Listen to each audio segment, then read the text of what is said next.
These movies are enjoyable no matter how long ago you graduated high school. Welcome to MsMojo, and today, we're counting down our picks for the top 10 Netflix teen movies. You want to dance or something?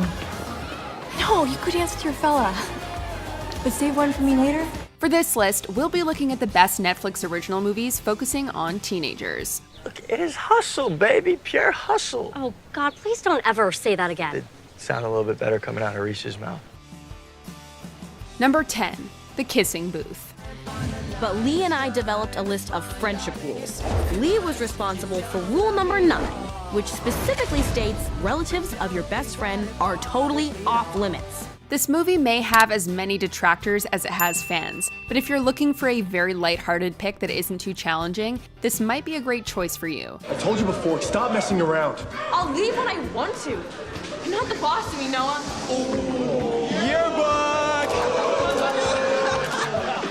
The Kissing Booth stars Joey King as a teen who finds herself falling for her best friend's bad boy older brother, who is totally off limits, creating a classic love triangle of sorts.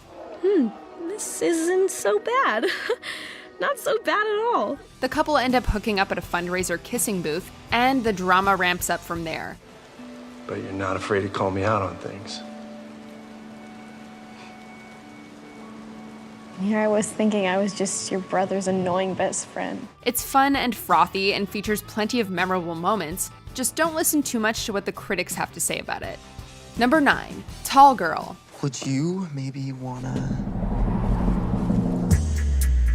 What? This movie has a loyal fan base, despite the fact that it doesn't seem to have the widespread recognition of some of the other movies on our list. How's the weather up there? Hey, what'd you say to my best friend? Farida, please. Quick! You think you got jokes? Say some more funny stuff. Dazzle us. The protagonist of Tall Girl is Jodie Crayman, who is 16 and struggles with the fact that she's taller than nearly everyone else at school, measuring in at exactly 6 feet 1.5 inches tall. Really smart, fun, unique, and beautiful girl.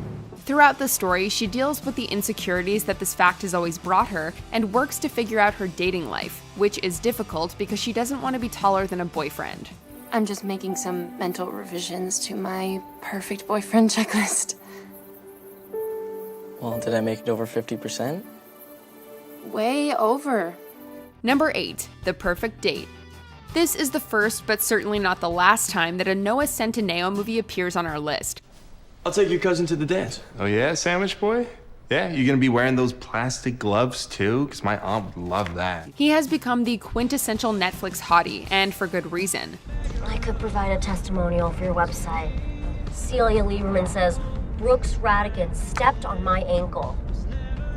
But he got me ice. In The Perfect Date, he plays Brooks, a high schooler who dreams of going to Yale, but needs the funds to make it happen. Think Grubhub, but instead of ordering pad thai, they'll be ordering you. To make some extra cash, he develops an app where he offers up his service as a date for hire. You want to push me away? Go ahead, because we're through, baby. We are done. We are... How's that for a defense mechanism? Of course, though, things don't always go smoothly, and he finds himself behaving badly before developing real feelings for someone he'd roped into his schemes. Number 7, All the Bright Places. What are you doing? I asked you first. Netflix has released a lot of teen movies which follow a similar bright and sunny formula that is reminiscent of classic rom-coms from the 80s and 90s. But All the Bright Places is not actually one of them. It's just all a little much. How much longer are you gonna act like this? It's been months. Based on the novel of the same name, which was popular in the YA genre, this deeply moving, well-crafted story looks at teen mental health issues revolving around a variety of themes. Where do you go when you disappear?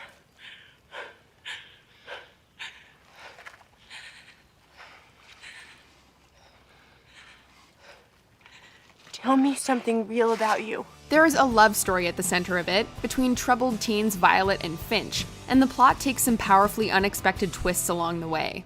You have no idea who he really is, do you? He's a freak. Call me a freak one more time.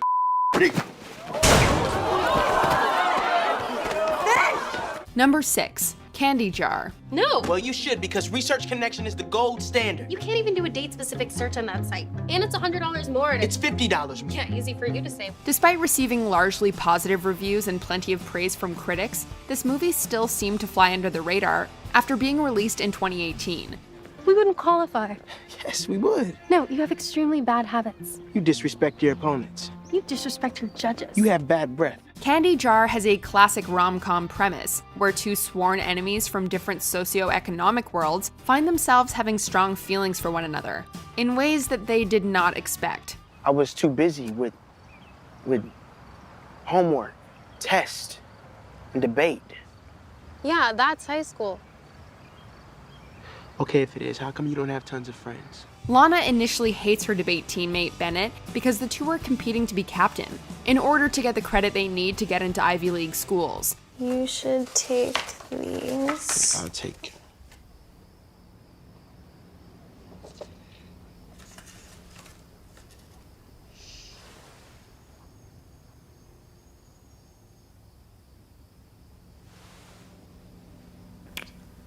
But things change when they realize that they're actually more similar than they'd believe. Pass the popcorn. Number 5, Let It Snow. It doesn't need to be December to enjoy a good old-fashioned snowed-in holiday movie. Maybe the universe isn't against me. Maybe it's telling me to have my party here. The universe always has the answer, Keon. Let It Snow was released in 2019 and feels a bit like Love Actually with a younger cast of characters. Anything can happen. Good. Bad. Anything. The interweaving storylines feature several different love stories, all of a different variety. While there are instances of high school romantic love and longing, it also looks at friendships and relationships with family. That's right. Now Jagger, he could dance. Oh, Jagger was the master. It's honestly hard to choose which plotline is the most charming, and it helps that the cast is so talented. I want to be with you for the rest of my life, Angie.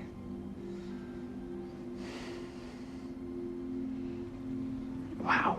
Let It Snow has all the makings of becoming a teen Christmas classic. Number 4, Dumplin'. Based on the popular YA novel by Julie Murphy, Dumplin' is set in small-town Texas and takes a look at the beauty pageant scene. I am the guest of honor, so will you please go upstairs and put on that floral dress that I got you for Mimi's wedding? Oh, and can we run a brush through that hair? A well-styled head of hair is a head above the rest. Oh no. Rosie, played by Jennifer Aniston, is a former beauty queen, but her daughter Willow Dean, whom she affectionately calls Dumplin', couldn't be less interested in pageantry. To prove a point, though, she decides to enter the Miss Teen Bluebonnet pageant. Willow Dean Dixon, I think you're beautiful. To hell with anyone else who's ever made you feel less than that. Willow Dean is obsessed with Dolly Parton, so the movie's soundtrack is definitely on point. And it's a great movie if you're looking for something layered and complex, yet fundamentally inspirational. How'd you win? No. I got disqualified. That's my girl.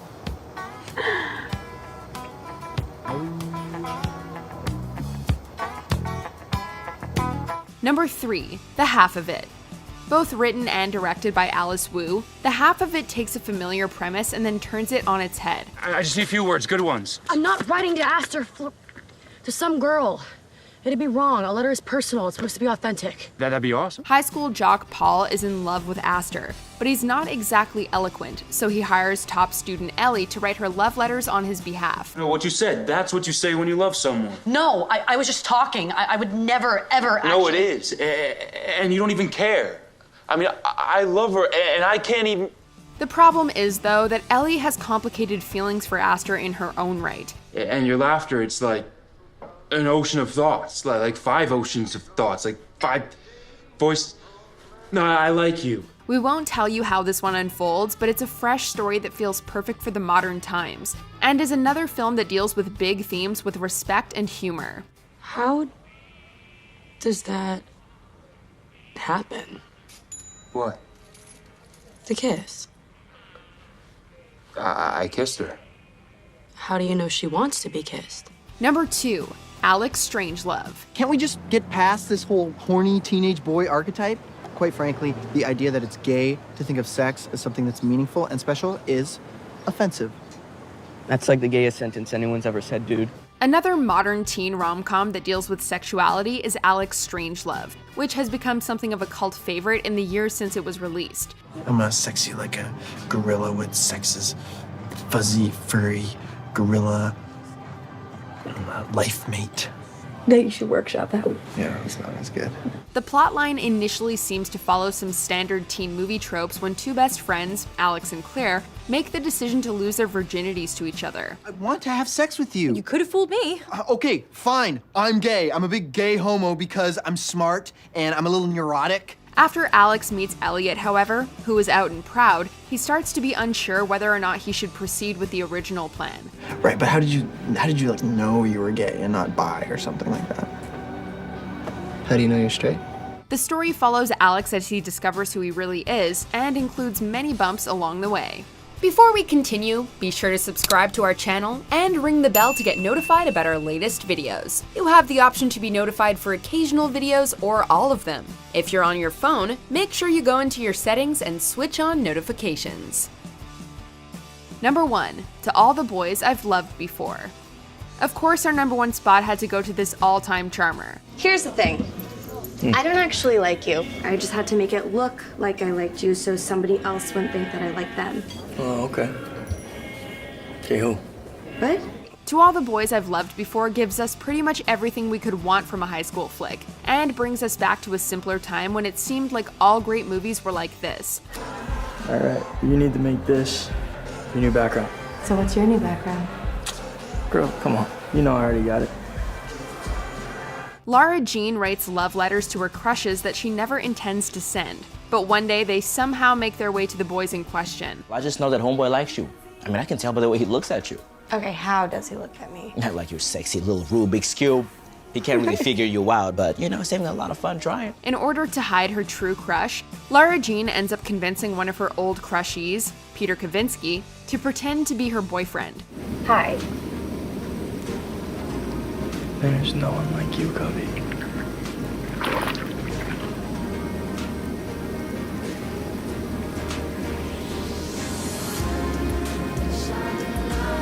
It's hard to decide whether the first or second movie is better because the 2020 sequel stands out in its own right. Do you agree with our picks? Check out this other recent clip from MsMojo and be sure to subscribe and ring the bell to be notified about our latest videos.